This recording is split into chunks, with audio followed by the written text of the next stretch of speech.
എല്ലാവർക്കും സുഖമാണെന്ന് വിശ്വസിക്കുന്നു. ഡയലി 500 രൂപയുടെ കള്ളനോട്ടുകൾ വ്യാപകമായി പുറത്തിറങ്ങുന്നുണ്ട് എന്ന് കേന്ദ്ര ആഭ്യന്തര മന്ത്രാലയം. ബാങ്കുകൾ ഉൾപ്പെടെയുള്ള ധനകാര്യ സ്ഥാപനങ്ങൾക്കാണ് മുന്നറിയിപ്പ്. ഉയർന്ന നിലവാരത്തിലുള്ള കള്ളനോട്ടുകൾ പുറത്തിറങ്ങി എന്നാണ് ആഭ്യന്തര മന്ത്രാലയം അറിയിക്കുന്നത്. യഥാർത്ഥ നോട്ടുകളുമായി വലിയ സാമ്യമുണ്ട് കള്ളനോട്ടുകൾക്ക് എന്നും, എന്നാൽ റിസർവ് ബാങ്കിന്റെ പേര് എഴുതിയ സ്ഥലത്ത് യഥാർത്ഥ നോട്ടുകളിൽ നിന്നും ചില വ്യത്യാസങ്ങൾ ഉണ്ട് എന്നും, റിസർവ് ബാങ്ക് എന്നെഴുതിയതിൽ ഇ എന്ന അക്ഷരത്തിന് പകരം എ എന്നാണ് രേഖപ്പെടുത്തിയിരിക്കുന്നത് എന്നും ആഭ്യന്തര മന്ത്രാലയം അറിയിച്ചു. Directorate of revenue intelligence, financial intelligence unit, central bureau of investigation, national investigation agency, security exchange board of India തുടങ്ങിയ സ്ഥാപനങ്ങൾക്കും ഈ വിവരം കൈമാറിയിട്ടുണ്ട്. നോട്ടിലെ അക്ഷര തെറ്റ് പെട്ടെന്ന് ശ്രദ്ധയിൽപ്പെടാത്ത രീതിയിലാണ് എന്നും ആഭ്യന്തര മന്ത്രാലയത്തിന്റെ മുന്നറിയിപ്പിൽ വ്യക്തമാക്കുന്നു. പൊതുജനങ്ങളും ഇതേക്കുറിച്ച് ജാഗ്രത പാലിക്കണം. സംശയാസ്പദമായ നോട്ടുകൾ കണ്ടാൽ ഉടനെ അധികൃതരെ വിവരമറിയിക്കണം എന്നും ആഭ്യന്തര മന്ത്രാലയം നിർദ്ദേശിച്ചിട്ടുണ്ട്.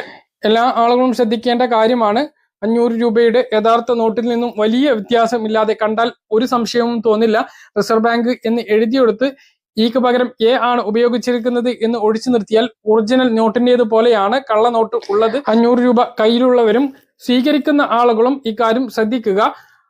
വ്യാജ നോട്ടുകളാണോ എന്ന് കൃത്യമായിട്ട് പരിശോധിക്കാൻ വേണ്ടി ശ്രദ്ധിക്കുക. ഇല്ല എങ്കിൽ വൈകുന്നേരം വരെ പണിയെടുത്തതിന്റെ കൂലിയാകാം, അല്ലെങ്കിൽ മറ്റേതെങ്കിലും രീതിയിൽ ലഭിച്ചിട്ടുള്ള ആനുകൂല്യങ്ങളോ സഹായങ്ങളോ ശമ്പളമോ ആവാം. പാവപ്പെട്ട ആളുകൾക്ക് അതിന്റെ മൂല്യം നഷ്ടപ്പെടുകയാണ് എന്ന് പറഞ്ഞാൽ വലിയ പ്രയാസമാകും. അതുകൊണ്ട് തന്നെ നോട്ട് കയ്യിൽ വരുമ്പോൾ തന്നെ കൃത്യമായിട്ട് പരിശോധിച്ചതിന് ശേഷം സ്വീകരിക്കുക. മറ്റൊരു അറിയിപ്പ്, സ്റ്റേറ്റ് ബാങ്ക് ഓഫ് ഇന്ത്യയുടെ ഡിജിറ്റൽ ബാങ്കിംഗ് പ്ലാറ്റ്ഫോമായ യോനോ പ്രവർത്തിപ്പിക്കാൻ ഇനി പുതിയ ആൻഡ്രോയിഡ് ഫോൺ വേണം. പുതിയ അപ്ഡേഷൻ വന്നതോടെ പ്രതിസന്ധിയിലായിരിക്കുകയാണ് പഴയ സ്മാർട്ട് ഫോൺ ഉപയോഗിക്കുന്ന ഉപയോക്താക്കൾ. SBI സ്റ്റേറ്റ് ബാങ്ക് ഓഫ് ഇന്ത്യയുടെ ഡിജിറ്റൽ ബാങ്കിംഗ് പ്ലാറ്റ്ഫോമായ യോനോ പ്രവർത്തിപ്പിക്കാൻ ഇനി പുതിയ ആൻഡ്രോയിഡ് ഫോൺ വേണം. പുതിയ അപ്ഡേഷൻ വന്നതോടെ പ്രതിസന്ധിയിലായിരിക്കുകയാണ് പല ഉപഭോക്താക്കളും. ഡിജിറ്റൽ ബാങ്കിംഗ് സംവിധാനത്തിനായി SBIയുടെ യോനോ ആപ്പ് ഉപയോഗിക്കുന്ന ഒരുപാട് ആളുകളുണ്ട്. എന്നാൽ പുതിയ അപ്ഡേഷൻ എത്തിയതോടെ ആപ്പിൽ വലിയ മാറ്റങ്ങളാണ് സംഭവിച്ചിരിക്കുന്നത്.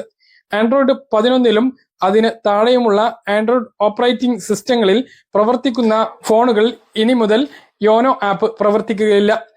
ബാങ്കിംഗ് ആവശ്യങ്ങൾക്കായി ആപ്പിനെ ആശ്രയിക്കുന്ന ഉപഭോക്താക്കളെ ഇത് പ്രയാസത്തിലാക്കിയിരിക്കുകയാണ്. ഇത് സംബന്ധിച്ച നിർദ്ദേശം SBI കഴിഞ്ഞ മാസം പുറപ്പെടുവിച്ചിരുന്നു. ആൻഡ്രോയിഡ് 11ന് താഴെയുള്ള ഫോണുകൾക്ക് സുരക്ഷ നൽകുന്ന കണ്ടെത്തലാണ് മാറ്റത്തിന് കാരണം. കൂടാതെ മെച്ചപ്പെട്ട സുരക്ഷയും സുതാര്യമായ പ്രവർത്തനവും ആപ്ലിക്കേഷന്റെ പ്രകടനവും മെച്ചപ്പെടുത്തുന്നതിന് കൂടി ലക്ഷ്യം വെച്ചാണ് യോനോ ആപ്പ് പുതിയ അപ്ഡേഷൻ കൊണ്ടുവന്നിട്ടുള്ളത്. ആൻഡ്രോയിഡ് 15 ഓപ്പറേറ്റിംഗ് സിസ്റ്റമാണ് ഏറ്റവും പുതിയ ആൻഡ്രോയിഡ് പതിപ്പ്. പുതിയ പതിപ്പിൽ ആപ്പ് പ്രവർത്തിച്ചാൽ മാത്രമാണ് സാമ്പത്തിക വിനിമയത്തിന്റെ സുരക്ഷ പൂർണ്ണമായും ഉറപ്പാക്കാനാവുകയുള്ളൂ എന്നും അധികൃതർ ചൂണ്ടിക്കാണിക്കുന്നു. എന്നാൽ പുതിയ മാറ്റം വന്നതോടെ യോനോ ആപ്പ് ഉപേക്ഷിക്കാൻ പലരും നിർബന്ധിതരായിരിക്കുകയാണ്. ഇതിനു വേണ്ടി ഫോൺ പുതിയത് വാങ്ങുക എന്നുള്ളത് പല സാധാരണക്കാർക്കും പ്രായോഗികമല്ല. അതുകൊണ്ട് തന്നെ മറ്റ് UPI ആപ്പുകളിലേക്ക് ഈ ആളുകൾ മാറിയേക്കും എന്നുള്ളതാണ് വിവരം. കാര്യങ്ങൾ കൃത്യമായിട്ട് മനസ്സിലാണെന്ന് കരുതുന്നു. ഇതുപോലെ ഇൻഫർമേഷൻ ലഭിക്കാൻ ചാനൽ സബ്സ്ക്രൈബ് ചെയ്യുക, ബെൽ ഐക്കൺ എനേബിൾ ചെയ്ത് വെക്കുക. മറ്റൊരു വീഡിയോ കാണാം. ദൂരേക്ക് ബൈ.